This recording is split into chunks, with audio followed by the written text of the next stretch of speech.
Dylan was cheating on me. The day before we had just celebrated our son/s birthday together. I could still picture the way Dylan handed him a Lego set, our son's face lighting up with anticipation, and Dylan's own expression filled with warmth and fatherly wisdom. "You're a year older now.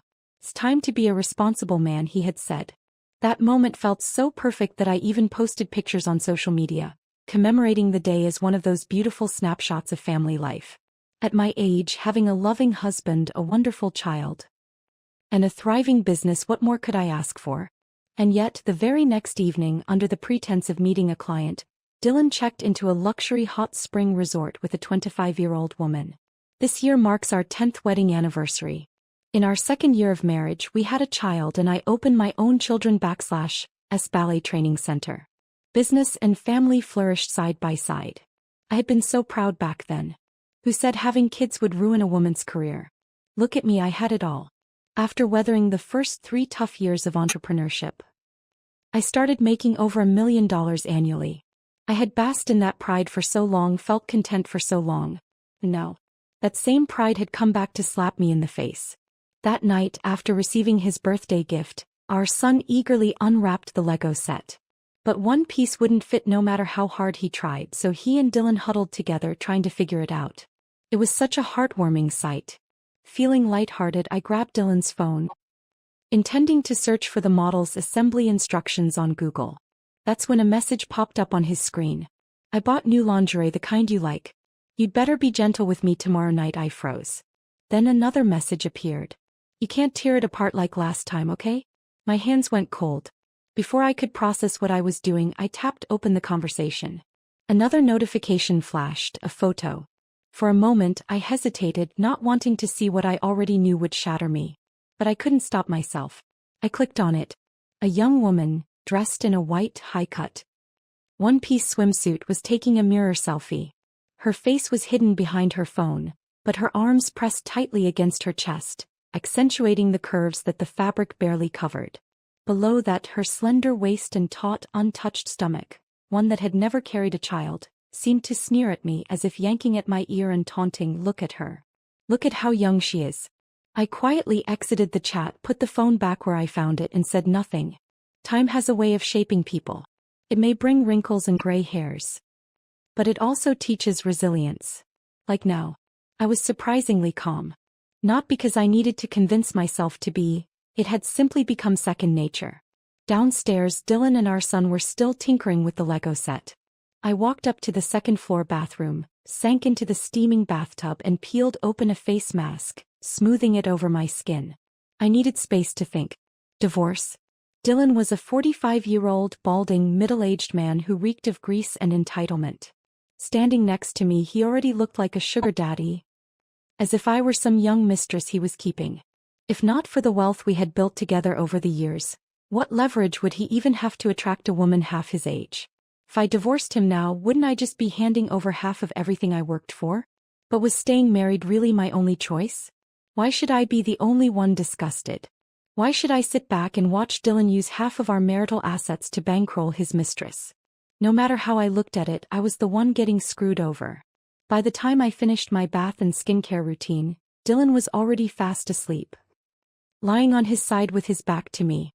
His phone was no longer on the nightstand. I could guess it was tucked under his pillow. He slept soundly that night, even snoring. Once, that sound would have made me feel sorry for how exhausted he was. But now, it was like the relentless buzzing of 1,000 flies, filling me with nothing but irritation. I put on my noise-canceling earbuds, selected Claire de Lune, and curled up on the armchair beside the bed. Then, I unlocked my phone and scrolled through my WhatsApp contacts until I found a name I had added months ago. Lily Swan. Yes. Her. The girl in the white swimsuit. I knew her. I opened our chat history, trying to remember when I had first added her. Her first message read, "Hello, Mrs. Wilson. I'm Lily Swan, the candidate who just interviewed for the assistant dance instructor position." My response had been curt. "Oh." That was the first and only conversation we'd ever had. For months ago, she had come in for an interview. She was beautiful. She danced well. She was skilled. But she didn't get the job. Because before the interview, I had run into her in the restroom. She had been waiting in line for too long and was visibly impatient. When a mother and her child finally emerged from a stall, she muttered under her breath, "Why bring a kid out anyway? Just gets in everyone's way. So damn slow." She hadn't noticed me standing behind her. I had said nothing, but I had made up my mind about her right then and there. 8 years ago at this exact time, I had been in a hospital room writhing in labor pains, bringing my son into the world. Tonight, that same little boy was fast asleep in his room, wrapped around his beloved new toy, lost in a dream of childhood wonder. And I was lying here, drowning in the sound of Dylan's thunderous snoring, scrolling through social media in the dark, searching for his mistress account. A few minutes later, I found her Instagram. Fate was a funny thing. Lily made no effort to hide their affair. Every sweet moment was laid bare for the world to see, everything except the man/'s identity. Through her Instagram posts, I learned that their relationship had begun 3 months ago. That night they had steak. Dry-aged steak. The only kind I ever order. 90 days of controlled aging with 40 of the meat sacrificed just to refine the flavor, leaving only the most exquisite portion. Expensive but worth every bite. I had worked hard enough to earn such indulgences without guilt. But Lily? At 25 she got to enjoy it effortlessly. They also had Guillerdo oysters and champagne. I could picture their dinner, luxurious, romantic. And, of course, half of that bill was my money. Then there was the Porsche 718. Soft-top convertible. White body, Bordeaux red roof, the kind of color combination that women swooned over. In her photos, Lily posed in front of the car, one long leg elegantly propped against the hood. A stunning image. That car. Half of it was mine too. Lily came from an ordinary family. I had gathered as much during her interview. But on social media, she had curated a persona of wealth and luxury, a perfect rich girl illusion. The realization made me chuckle bitterly in the middle of the night. So I was, in a way, one of the sponsors behind her luxury girl fantasy? How amusing. But could I still turn the tables? I thought about it. Yes, I could. Morning came. I laid out Dylan's clothes, his favorite outfit. A purple polo shirt, navy trousers, and a pair of flashy designer sneakers plastered with logos. Dylan thought this ensemble made him look younger. He even liked to pop the collar of his polo, convinced it gave him an air of casual sophistication. To any woman with a shred of taste, it screamed middle-aged sleaze. I had spent years subtly steering him away from it, never outright telling him how ridiculous he looked. But today he deserved to be happy. He adjusted his shirt, slid on his most expensive watch, and admired himself in the mirror. "I have a late meeting tonight," he said, still fussing with his reflection. "Might run late, probably won't be home."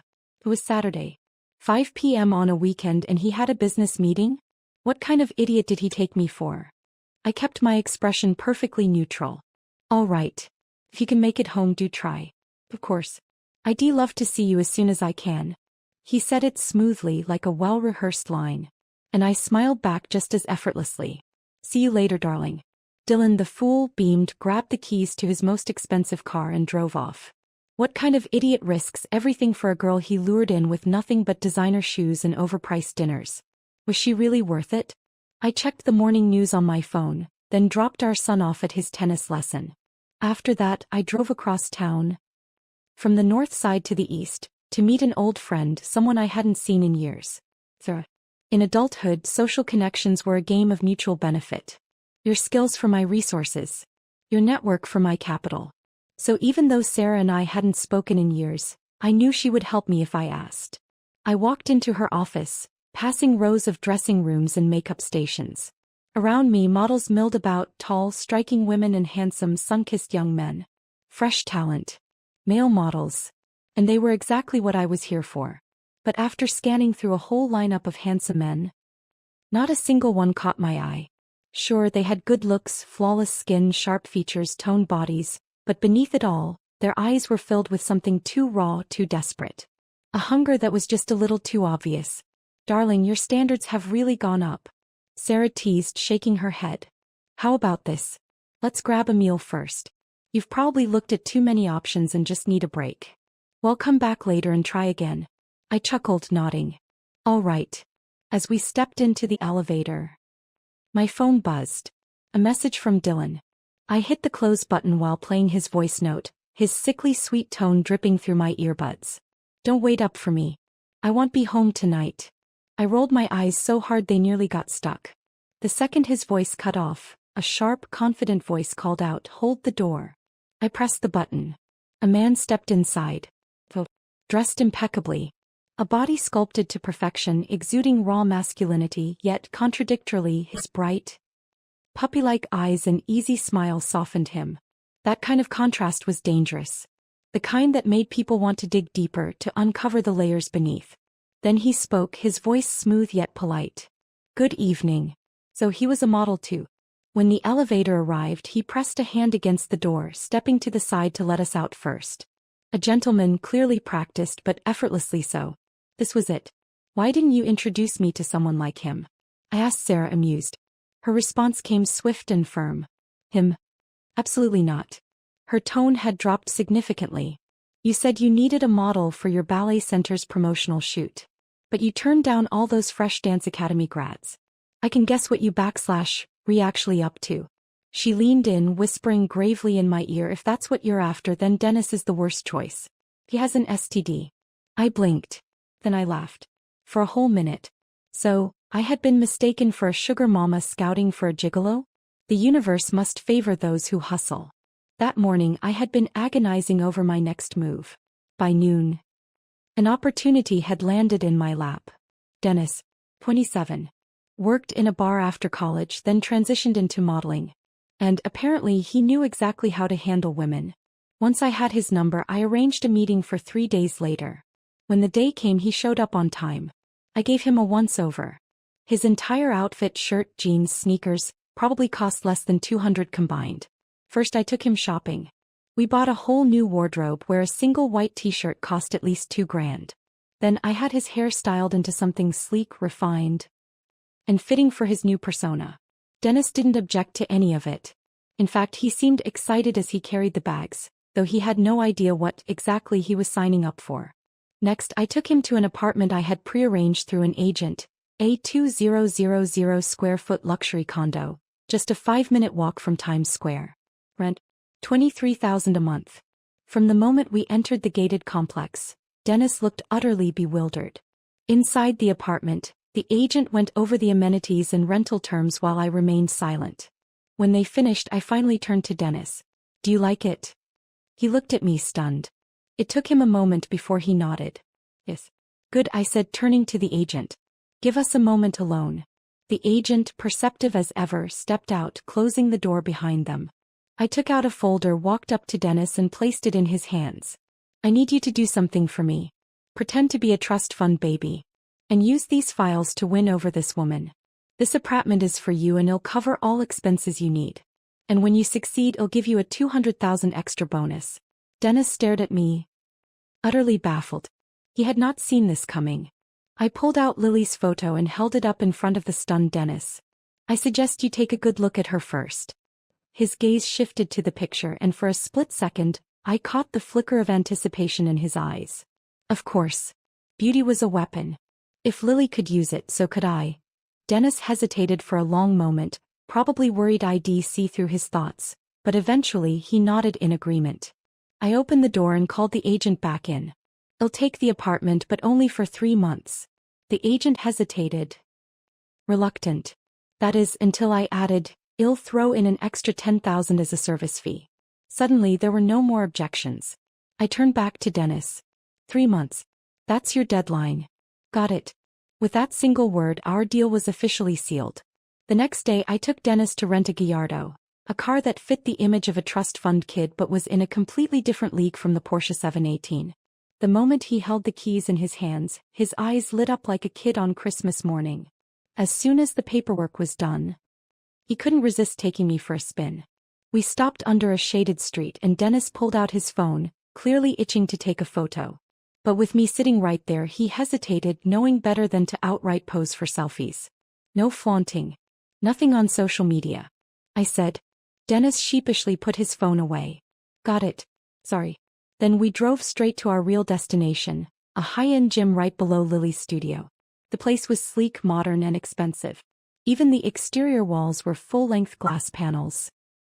giving me a perfect view from the cafe across the street. By 6 o'clock Lily would be here. She was a calculating woman. Dylan wasn't her only target. This gym was one of her usual hunting grounds.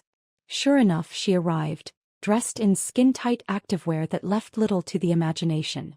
Her cheeks were flushed, lips red from exertion, an image of sweet innocence, if not for the deadly curves accentuated by her leggings. The way the fabric hugged her hips made every man walking past the treadmill slow down, their gazes lingering.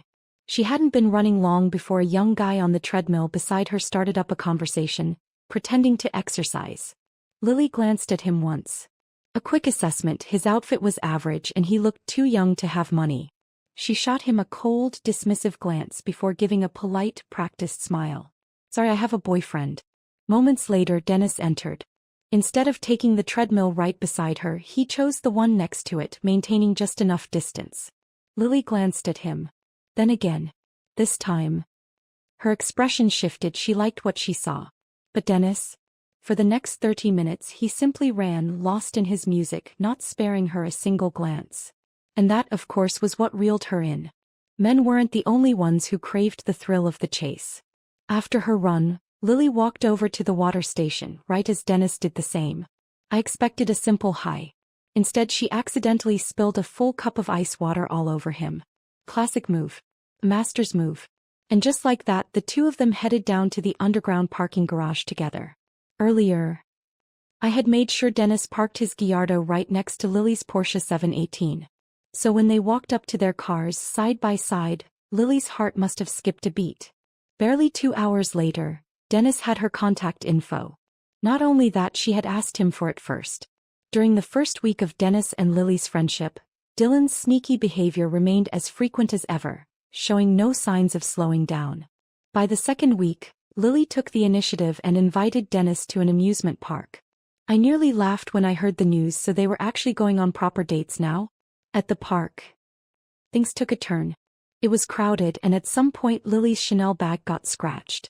Dennis, ever the perfect gentleman, seized the opportunity. He dragged her straight to the Chanel boutique, using it as an excuse to make it up to her. He bought her a brand new designer bag worth over 10 grand. Lily's joy was palpable. That night, Dennis played the role of a true gentleman, escorting Lily home but intentionally stopping at the entrance instead of going upstairs. Why? Because a certain someone had been lurking around Lily's building, waiting for her. Robert Brown. A 34-year-old procurement manager from Lily's company. Broke but a professional at pretending otherwise. He had once gone all out to pursue Lily, throwing money at expensive gifts to win her over. And for a while it worked. But once Lily realized that despite the luxury presents, Robert couldn't even afford a down payment on a house, she ruthlessly dumped him. Robert, however, was not the type to take rejection well. For the past few days he had been lurking near her place, waiting for a chance to confront her. Tonight, his patience paid off. The moment Lily returned, he stepped forward and blocked her way. He wasn't here for love, he was here for money. Demanding she return the 3 designer bags he had gifted her, plus a total of $30,000 in bank transfers. He grabbed Lily's wrist, threatening to call the police if she didn't pay him back. Lily's neighborhood was in a bustling area, and even at 11 p.m. there were still plenty of people around. So she wasn't afraid. On the contrary, she was arrogant. Do you even know what a gift is? Once you give it, it's mine. Stop being such a pathetic loser and move on. Or should I report you for harassment?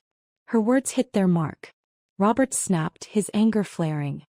He grabbed her arm and tried to drag her toward a quieter alley. That's when Dennis, who had been watching from the shadows, sprang into action. He rushed over, yanking Robert away from Lily. "Are you all right?" he asked, his voice dripping with concern. The moment Lily saw Dennis, her entire demeanor shifted, her acting skills skyrocketed. She transformed into the perfect victim, a helpless, innocent girl, terrified of her aggressive ex. Dennis made quick work of Robert, forcing him to retreat. And as soon as the threat was gone, Lily turned to Dennis with teary eyes. "Why did you come back?" she whispered, her voice trembling just enough to sound genuine. Dennis, ever the charmer, delivered his line flawlessly. "Because I wanted to make sure you got home safely." No matter how seasoned Lily was, no matter how much experience she had playing the game, That single sentence got to her. Her defenses wavered. Her walls began to crumble. Dennis continued comforting her, subtly planting the idea that her apartment was no longer safe. He suggested she stay at his place for a few nights. Lily of course loved the idea. But she put on a show, pretending to hesitate, acting as if she reluctantly agreed. Then she followed Dennis to his luxurious, high-end apartment. At 2 a.m. Dennis texted me with an update. Mission accomplished. Dennis didn't disappoint me. From their first meeting to completely securing Lily's heart. He took just 1 month. Throughout this entire charade he played his role to perfection. Despite his good looks and the countless temptations surrounding him, he remained devoted, or at least convincingly so, to Lily alone. Armed with a handsome face and my financial backing, he showered Lily with luxury, designer bags, jewelry, high-end skincare, everything a materialistic woman could dream of. Lily was completely smitten, never once suspecting that many of the later gifts were high-quality counterfeits. Even more amusing, she had been so eager to win Dennis' affection that she had, on occasion, bought him gifts as well. Still, Lily was far from naive. Even though she had solidified her relationship with Dennis, she never let go of Dylan. She played both roles seamlessly, the devoted girlfriend to Dennis, the scheming mistress to Dylan, effortlessly switching between them without slipping up. I had to admit I almost respected her game. Almost. At a quiet, unassuming cafe, Dennis and I were plotting our next move when his phone rang. It was Lily. Dennis didn't bother keeping it private, he put it on speaker. Darling, her syrupy voice cooed. You won't believe how awful my boss is. He's always trying to make my life difficult. Her rant went on for several minutes, complaining about how terrible work was. She mentioned 3 times how much she hated her job. The message was obvious. Dennis raised an eyebrow and glanced at me. She wants me to take care of her, huh? Should I agree? She's very high maintenance. By now, Dennis understood the whole situation. He knew exactly who I was. And he knew that Lily had wrecked my marriage. I smirked, amused. What's this? Are you worried about me? Heartbroken over my money? Dennis chuckled. A little, yeah. Your husband's burning through your money and now so is she. I couldn't help but laugh. He wasn't wrong. Leaning back, I let my gaze drift to his phone. Since she doesn't want to work anymore, let's grant her wish. That weekend, Dylan had a gala to attend in San Francisco. And of course Lily would be there too. On the night of the event, she clung to Dylan's arm, all smiles, acting like a doting lover. Since they were in another city, they didn't even bother hiding their relationship. I watched them from across the room, sipping my drink. My expression completely calm. Dennis stood beside me, studying my face. Are you okay? He asked, a hint of concern in his voice. I merely smiled. Let's go. Later that night, inside their hotel, the next phase of the plan unfolded. Right on cue, Dennis appeared in the lobby holding a bouquet of roses. He sent Lily a message. Baby, I'm downstairs at your hotel. What's your room number? Lily had told him earlier that she would be on a business trip for the weekend. To maintain her cover, she had even given Dennis the hotel's location herself. She just hadn't expected him to actually show up. Fresh out of the shower, wrapped in only a towel, Lily saw the message and panicked. She clutched her phone, her fingers trembling as she dialed Dennis. Darling, why are you here? She whispered urgently. Dennis, unfazed, responded smoothly. I realized I can't be without you. It's only been a day and I already miss you. Lily's face went pale. Under any other circumstances, she would have swooned at those words. But now, that same sweet talk filled her with sheer dread. I had no idea what excuse she made to Dylan, but within minutes she was scrambling to get dressed and rushing downstairs to handle Dennis.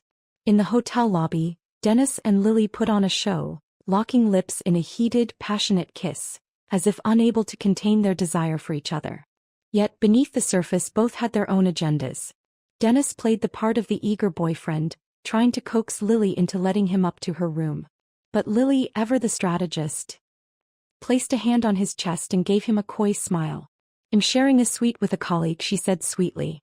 We still have some work to finish, probably 2 or 3 more hours. Why don't you book another room? We'll come find you later, okay? Dennis, of course, agreed without hesitation. Like a dutiful, lovesick boyfriend, he obediently checked into a different room and waited. This was better than Mission Impossible. Even Tom Cruise couldn't pull off a scheme like Lily's. She had left Dylan's room just 18 minutes ago, not enough time for them to have done anything serious. But now that she was returning, she'd have to make it up to the old man. Dennis watched as Lily turned to leave, then followed her at a distance. He saw her enter room 8514. 20 minutes later, the doorbell to room 8514 rang. A hotel employee stood outside holding a bouquet of roses sent by Dennis. Dennis stood beside him, his face full of excitement as if he were about to surprise his beloved girlfriend. Then a furious male voice boomed from inside. "Who the hell is it?" The staff hesitated, glancing at Dennis, unsure of what to do. Finally, he defaulted to his professional script. "Good evening, sir. I'm with hotel services. I didn't order anything." "Go away," Dylan snapped. The employee, caught in an awkward position, turned to Dennis for guidance. Dennis' expression had darkened right on cue. He pressed the doorbell again, his anger intensifying. Moments later, a visibly irritated Dylan yanked the door open. "Lily, did you order room service?" he barked. And then he saw Dennis. For the first time, the two men came face to face. Dennis clenched his jaw, his expression shifting from betrayal to fury in seconds. Without hesitation, he hurled the bouquet at Lily and Dylan, his face twisted with rage. Then, before either of them could react, he threw a punch. Dylan, completely blindsided, barely got a chance to defend himself before Dennis sent him sprawling onto the floor. Lily's face had gone ghostly pale. Dennis turned his fury on her next. He didn't wait for an explanation. He just stormed off. In true disaster mode, Lily did what she did best: damage control. She bolted downstairs, still in nothing but her bathrobe, completely disregarding the spectacle she was making. He didn't have time to care. She needed to fix this. And there, standing just outside the hotel, Dennis was waiting, leaning against a pillar, cigarette in hand, looking every bit like a man whose heart had just been shattered into pieces. It was a perfectly staged scene. When Lily reached him, she didn't panic. She didn't break down. Instead, she spun the story. "Dennis, please, it's not what you think," she pleaded, her voice trembling just enough to sound real.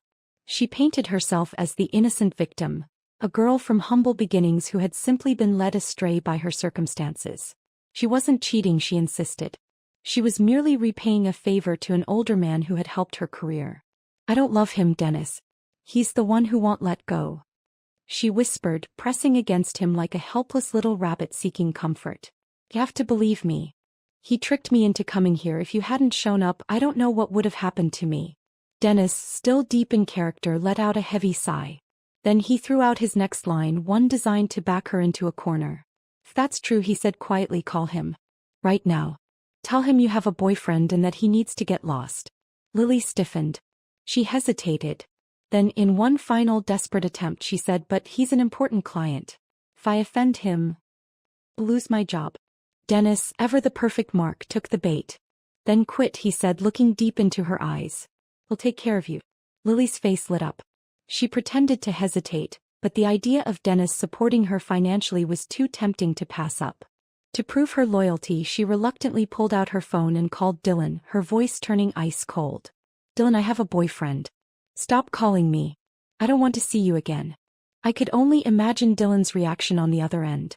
Knowing him, he was probably livid. Probably throwing the hotel TV onto the floor in rage. Because when Dylan got angry, he always destroyed the TV first. After returning from San Francisco, Lily quit her job. To make her new lifestyle feel as real as possible, I had Dennis hand her a $20,000 allowance on the very first day she moved in. To sweeten the deal, he made sure to promise her if she behaved well, there would be more money in the future. Lily's eyes lit up with pure ecstasy when she saw the check. She didn't hesitate, she immediately dragged Dennis out for a shopping spree. Once they were gone, I entered the apartment with my spare key. Everything I had prepared beforehand was still in place. Good. Even though the plan had been executed flawlessly so far, I couldn't shake a nagging feeling of unease. Dennis was too good at this. At times, I found myself questioning whether he was playing a role or if this was who he truly was. Could he turn on me? Would he switch sides if it benefited him more? I wasn't naive. His effortless charm and seamless manipulation made it clear he was born for this game. And as for Lily, I had to admit she had skills. She was cunning. He was ruthless. and she had survived by knowing exactly how to play men. My opponent was formidable. And that meant I needed to be twice as prepared to ensure my plan remained airtight. When Dylan returned from San Francisco, he was a mess. He barely spoke. He constantly checked his phone, scrolling with a deep frown, looking more miserable by the day. I didn't need to ask, I already knew why. And honestly, I felt nothing but disgust. A grown man in his 40s, genuinely believing he had found true love with a 20-something mistress? It was pathetic. He had taken Lily on a romantic getaway, only to find out that she had a boyfriend. And not just that, he got his ass kicked by said boyfriend. There was no way he could let that humiliation go. So Dylan did what any scorned, desperate man would do. He confronted Lily, only to discover that she had already blocked his number and deleted all contact. That was the final straw. Dylan snapped. And like the petty, vengeful fool he was, he called the police. He reported his car, the Porsche 718, as stolen. Because, despite everything, the car was still legally under his name. For once he wasn't completely stupid. Lily was summoned to the police station. Dennis, of course, found an excuse to go with her. When Dennis called me, I could hear Lily's furious voice echoing in the background, dripping with venom. That car was a gift, you asshole. I didn't steal anything. You had no problem giving it to me when you were crawling into my bed. Now you want it back. Look at you. I'm 20 years younger than you. You were lucky I even looked at you. And now you're trying to ruin me. Her voice was sharp, filled with rage and mockery. I didn't hear the rest. But I knew she wouldn't have had anything nice to say. I hung up the phone. And suddenly, for the first time in this whole ordeal, I felt empty. This was supposed to be my victory. Lily was out of Dylan's life. He had no way back in. But watching the man I had once called my husband, someone I had built a life with, being torn apart by the very woman he had chosen over me, there was no satisfaction. Only the bitter tragedy of it all. But the pieces were already in motion. Even if I wanted to call stop, it was too late. And Dylan. This wasn't his lowest point yet. Not even close. That night, I stayed out late before finally heading home. When I walked in, Dylan was slumped on the couch, drowning himself in alcohol. I stood there for a moment, watching him with cold detachment. Then I took a seat directly across from him. Dylan, we need to talk. His glassy, drunken eyes lifted to meet mine. Confusion flickering in them, probably wondering what exactly I wanted to talk about. I didn't waste time. I tossed a stack of photographs onto the coffee table. Admit it. You cheated. Dylan's panic was instant. His eyes darted between me and the photos, scrambling for an excuse. No, sweetheart, listen to me. His face drained of color. His lips moved, but no words came out. His eyes, filled with guilt, flickered toward mine. Dylan, we've been together for 10 years. I let my voice tremble, let the tears well up. My breath hitched, breaking into soft sobs. The last time Dylan had seen me cry was in the hospital delivery room. And just as I expected, he completely unraveled. He dropped to his knees, wrapping his arms around my legs, his voice choked with regret. I'm sorry. Baby, I was out of my mind. Please forgive me. I swear I will never make this mistake again. His voice was real. His remorse was real. He even slapped himself hard over and over as if punishing himself would make me believe him. I didn't respond. I just kept crying. This was something I had learned from Lily. That night, Dylan begged for my forgiveness. I knew he meant it. But I also knew that if I forgave him, he would do it again. As I knew him. Lying in the bathtub later that night, I picked up my phone and sent Dennis one final message. It's time for the last step. When Lily's call finally came, I wasn't surprised. I was at the aquarium with Dylan and our son watching the dolphins. Despite everything, Dylan and I had always been good parents. Even after discovering his affair, I had never let our son feel the weight of it. Since the night of our confrontation, Dylan had changed. No matter how busy work got, he made time for us. He even noticed small details like the fact that I had recently switched to a new body lotion. Baby, did you change your skincare? This smells nice. Before, Dylan wouldn't have noticed if I had grown a third arm. But now, too late. When his phone rang, I saw a flicker of panic in his eyes. But instead of answering, he declined the call and turned back to our son, pointing at the massive fish tank above us. Look, buddy. That's a manta ray. Lily's desperation was expected. Last week I had sent Dennis his final instruction. Disappear. I canceled his apartment lease. I deactivated his phone. I wired him 200,000 and sent him off to Bali to enjoy an extended vacation. Lily had been completely cut off. And once she realized all the luxury goods Dennis had gifted her were fake, the truth hit her: she had been scammed. But Lily was resilient. For every man lost, there were thousands more. As long as she was beautiful, she would always have options. And Dylan? Dylan was her next target. Only this time, Dylan wasn't answering her calls. That night back home, Dylan was in the shower when Lily started texting. Relentlessly. Message after message popped up on his phone. When Dylan stepped out of the bathroom, his expression was calm. Without hesitation, he picked up his phone and handed it to me. I took it, glancing down at the screen. Lily had pulled her final card. She claimed she was pregnant. With his baby. I looked up at Dylan, saying nothing. Just waiting for his next move. Dylan hesitated for a moment, then standing right in front of me, he called Lily back. His voice was colder than ever. You and I both know whose baby that really is. But if you insist it's mine, I'll pay for the abortion. After that, we are done. Forever. Without another word, he blocked her on everything. But just a few days later, as he sat in the living room playing with our son, a new message popped up on his phone. If you don't come see me today, I'll expose all your dirty secrets. Let's go down together. A few seconds later, another one followed. Tomorrow night. 9 p.m. Swan Lake. If you don't show up, I'll jump. The number was unlisted. But I knew exactly who it was: Lily. To prove he had nothing to hide, Dylan took me with him. Lily was waiting in a dark, secluded area of the lake, where the streetlights barely reached. I stayed in the car, watching from a distance. She was hysterical. Her voice rang out, shrill and angry. I won't let any of you get away with this. Then she followed Dylan's gaze and finally noticed me sitting in the passenger seat. Her face twisted in pure rage. She stormed over to my window, spewing every vile insult she could think of. Screaming at me like a madwoman. A mistress cursing out the wife. The audacity. It was almost funny. Maybe she really was just that stupid. But I wasn't angry. Because Lily looked awful. Her eyes were red and swollen. Her hair was a mess. Her face was flushed with resentment, humiliation, and frustration. That alone was enough for me. I silently thanked myself for staying calm when I first discovered Dylan's affair. Because if I had lost control back then, I would have ended up just like her. When Dylan and I drove away, he wouldn't stop apologizing. He had watched me get verbally ripped apart by Lily and was drowning in guilt. I'm so sorry. I didn't mean for any of this to happen. I was such an idiot. His apologies filled the car like nauseating background noise. I cut him off with a single emotionless response. It's over. Forget it. And for once, Dylan shut up. When Dylan refused to budge, Lily turned her attention to me. She left me a voice message. The second I picked up, her accusations flew at me like daggers. Are you happy now? Watching me lose everything? I laughed. Did you not expect this outcome when you became a mistress and tore apart a marriage? But there was no remorse in her voice. Instead, she scoffed, her tone laced with contempt. So what? As long as I got what I wanted, who cares? Then she dropped her final threat. Listen carefully. I still have proof of Dylan's affair.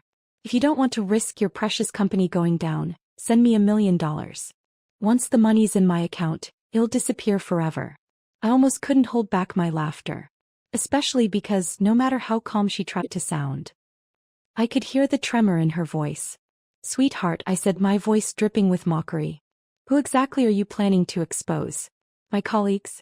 Our clients? Our families? Do you honestly think Dylan is the only man in the world who cheats? What kind of scandal do you think you can create? We're not some Fortune 500 company. All it takes is a decent PR team and your little exposé becomes nothing more than a minor inconvenience. Then I went in for the kill. Besides, I've already done my homework on you. So tell me, who do you think will suffer more? Dylan, if your proof gets out. Or you? When I release videos of you sleeping with Dylan and Dennis, I never told her that Dennis was my pawn. I simply let her believe that I had been watching all along. Because only a fool pokes at a snake, not knowing how deep its venom runs. Lily fell completely silent. I could hear her sharp inhale over the phone, the sound of someone who had just realized they had lost everything. For several seconds she struggled to find words, stammering, like she had been choked by an invisible hand. The satisfaction that rushed through me was immense. All the planning, the patience, the quiet maneuvering, this moment made it all worth it. In the end, she wasn't even a worthy opponent. And as her soft, broken sobs filled the silence, I decided to deliver my final blow. Oh, one more thing, your ex, Dennis, he has an STD. You should probably get yourself checked. Then, without waiting for her reaction, I hung up. And I blocked her on everything. That night when I got home, Dylan was waiting for me. He had cooked an entire dinner, setting up the table like it was some grand reconciliation. I sat down and simply stared at him. Dylan fidgeted under my gaze. "Sweetheart. What's wrong?" he asked, trying to sound casual. I leaned back, my voice calm. "Lily called me today. She screamed at me for a while." Dylan's face darkened. "What? That's not important." I sighed. "What is important is that she told me she has an STD." I altered the truth, feeding Dylan his own poison, a story that would shake him to his core. Dylan's entire body froze. His face went blank. I watched him closely, absorbing every flicker of fear, every twitch of realization. Lily had been sleeping with both Dennis and Dylan. Dylan had never been the cautious type, never one to take safety seriously. So now the question haunted him: had he just screwed himself over? His panic swelled. Then, in a blind rage, he flipped the entire dinner table over. Plates shattered. Wine spilled. Silverware clattered across the floor. "That bitch. That filthy whore." He kept cursing at Lily, at Dennis, maybe even at himself. I said nothing. I simply stood up, walked upstairs, and left him to drown in his own destruction. "Dylan, you cheated. And in the end you played yourself." 3 days later, my phone buzzed with a message. It was from Dennis, back from Bali. "How have you been? I miss you." I ignored it. Minutes later he called. I didn't answer. I didn't care what he had to say. So I pulled out the SIM card, walked over to the hazardous waste bin, and tossed it in without a second thought. That same day, Dylan came home clutching a medical report. He stood in the middle of the living room, looking like a hollowed-out shell of a man. His hands were shaking as he spread the papers out in front of me. "It's clean. I'm fine. It was all a lie." His voice wavered, filled with a fragile kind of relief. He was lucky. I glanced at the report, then back at him, my expression unreadable. "That's good," I said simply. Dylan stood there, expecting more. Maybe he wanted comfort. Maybe he wanted forgiveness. But I just flipped through my magazine like nothing had happened. His voice softened. "Sweetheart, let's start over." He reached for my hand. I pulled away.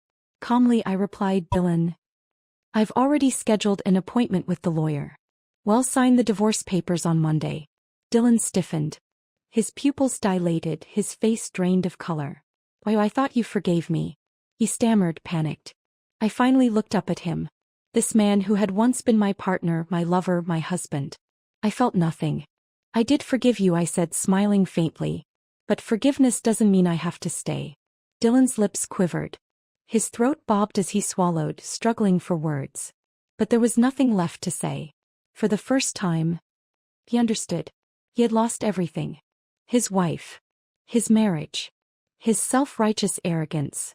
And he had no one to blame but himself. The divorce proceedings went smoothly. I walked away with half the company's shares, the house, and full custody of our son. Dylan.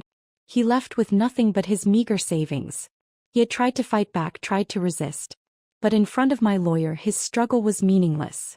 I had prepared everything. Every document. Every shred of evidence, meticulously collected and perfectly timed. Each move I made was precise. Each strike was fatal. On the day of our divorce, Dylan sat in the law office, silent and lifeless. His face was ashen, his posture slumped in defeat. "Do you really not feel anything?" he finally murmured. I met his gaze and let my lips curl into the faintest smile. "The moment you cheated, Dylan, I had already divorced you. You're just realizing it now." Then, without another word, I stood up and walked away. I didn't look back. I didn't hesitate. I stepped out of the office. Into the sunlight. The sky was clear, blue, endless. And for the first time in a long, long time, I was completely free. And that's my story. If you've made it this far, thank you. I hope my journey inspires you even just a little. If you have thoughts to share, leave a comment below. And if you enjoyed this story, don't forget to like and subscribe. There are still many more in spring stories like mine for women like us.